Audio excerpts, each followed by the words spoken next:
일본과 강제동원 배상 문제를 논의해온 외교부가 최종 해법안을 발표를 했습니다.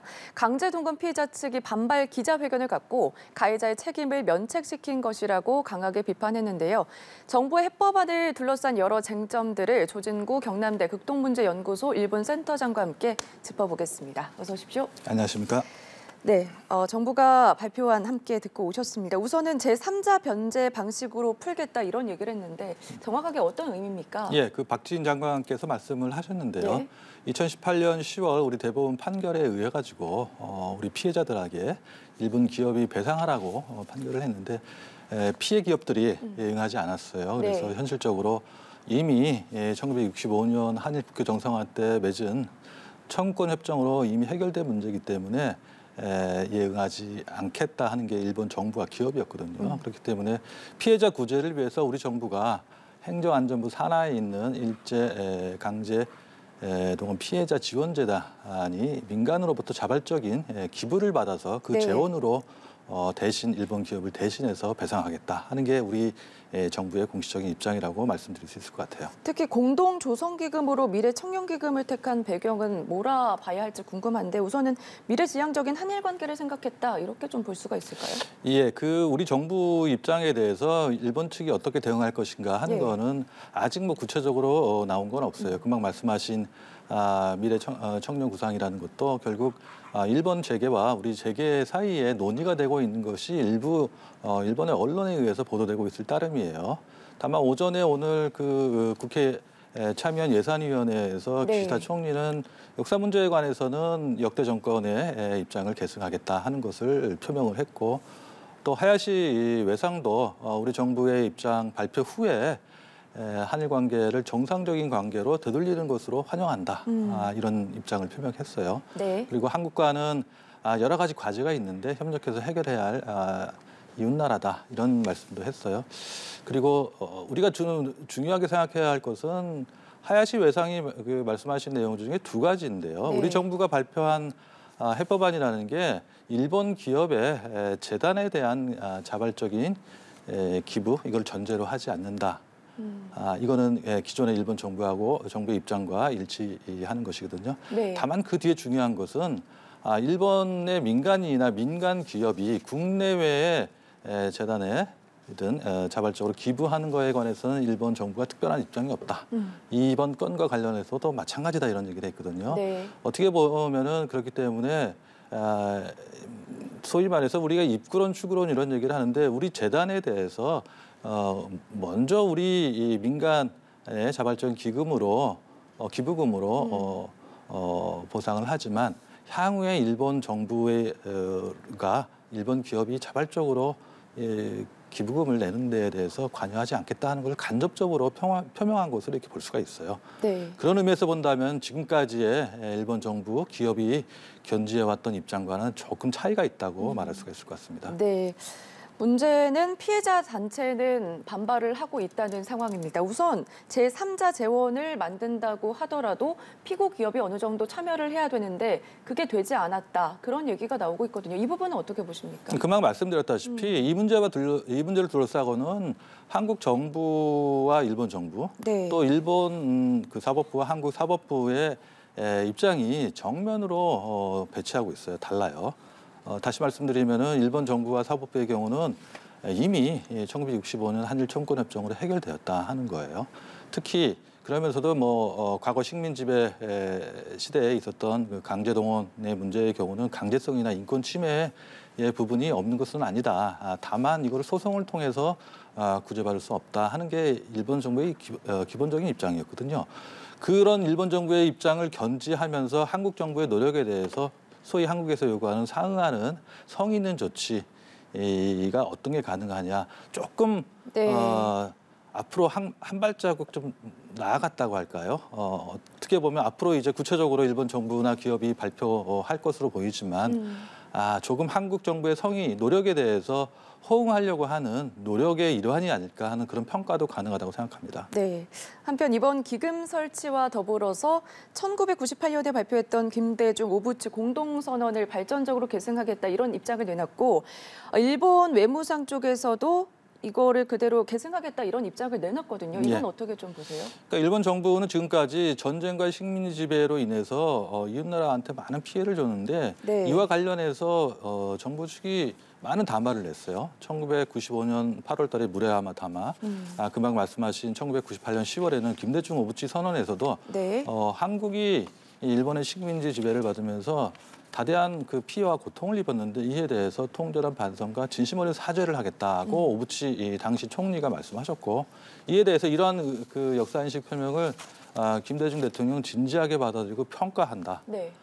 더불어서 이런 과거의 어두운 역사 문제를 극복하고 또 미래지향적인 관계를 위해서 발전시켜 나가는 것이 시대적인 요청이다 이런 얘기를 하셨거든요.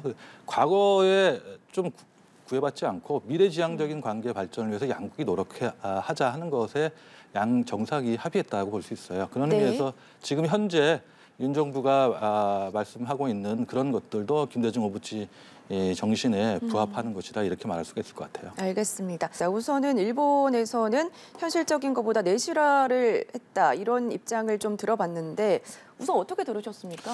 일단 아까도 말씀드렸다시피 일본 정부의 기존 입장을 변경하려면은 네. 그만한 뒷받침할 수 있는 근거가 있었는데 근거가 부족하기 때문에 최소한 기존의 자국의 입장을 붕괴시키지 않는 범위 내에서 한국 정부의 노력에 호응하려는 그런 모습을 보였다 이렇게 생각이 돼요.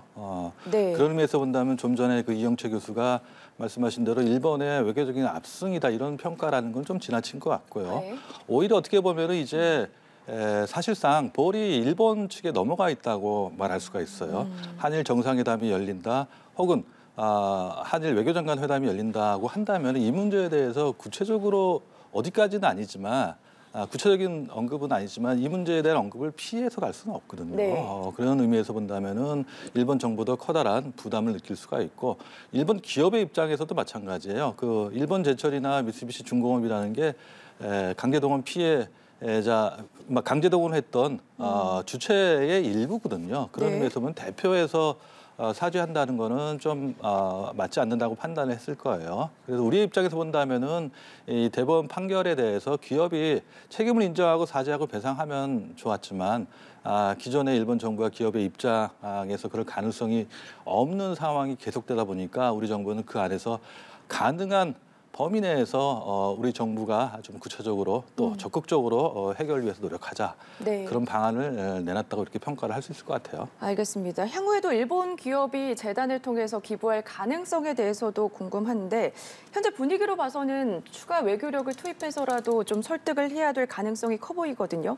일본 기업이 재단에 기부할 가능성은 어떻게 보십니까? 저는 이번 그 하야시 외상이 간단한 코멘트를 했습니다만 거기에는 그럴 가능성을 좀 남겨놨다고 생각을 해요. 네.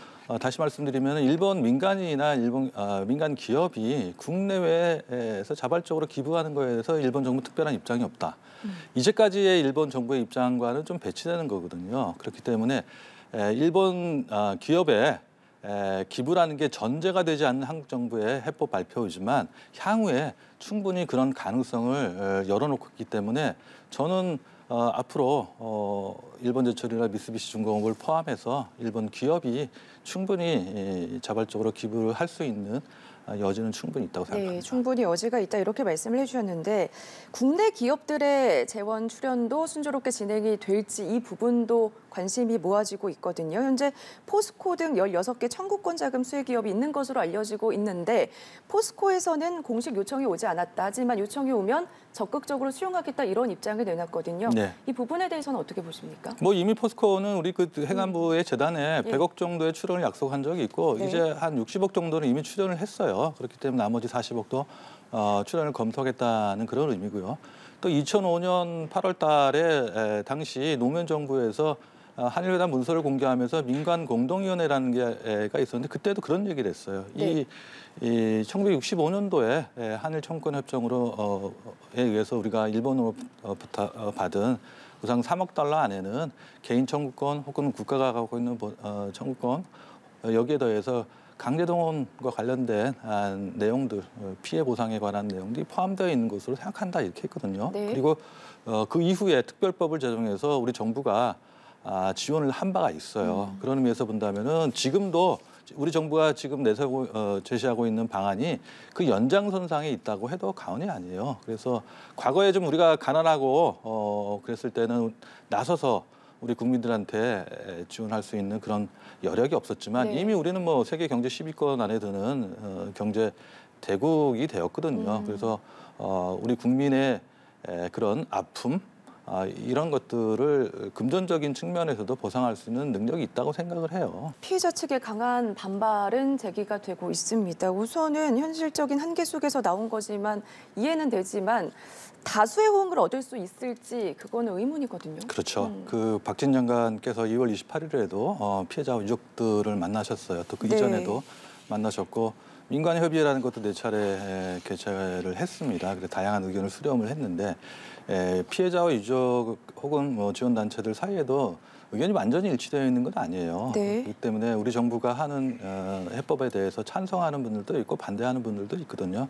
현실적인 입장에서 본다면 모든 피해자와 유족들이 찬성을 해주시면 좋지만 그렇지 않은 상황에서 가능한 범위 내에서 우리 정부가 할 수 있는 방안을 모색했다. 이렇게 보는 게 맞을 것 같고요. 또 과거 1970년대나 2000년대 중후반에 했던 우리 정부가 피해자들에 대해서 지원했던 선례에 비춰본다면 오히려 더 문제가 되는 거는 피해자들 사이에 지원금의 액수예요. 네. 1970년대에는 1인당 30만 원 정도, 아주 지금의 물가로 계산한다면 한 수백만 원 정도밖에 안 되거든요. 그리고 2000년대에는 최고 그 지원액이 2천만 원이었어요. 그렇기 때문에 강제 동원된 전체 우리 정부가 파악하고 있는 우리 과거 위원회에서 피해자로 확인되고 있는 게 20만 명이 넘는데 이미 뭐 사망하신 분들도 있고 이미 또 소송을 제기해서 하지 못하거나 우리 정부에 그런 요구를 하지 못하는 분들도 있지만 현재 1억이다, 8천만 원이다, 또 지원금까지 포함하면은 어느 정도 금액이 될 건지 알 수가 없거든요. 그런 의미에서 우리 정부가 좀 더 어려운 과제에 직면해 있는 건 사실인데 이런 문제를 해결하기 위해서는 여야의 또 합의에 의해서 법안을 만들 필요가 있거든요. 정부가 여야와 좀 협의를 좀 했으면 좋겠다는 생각이 듭니다. 알겠습니다. 네, 일본의 강제동원 최종 해법안과 관련해서 조진구 경남대 극동문제연구소 일본 센터장과 함께 짚어봤습니다. 오늘 말씀 고맙습니다. 감사합니다.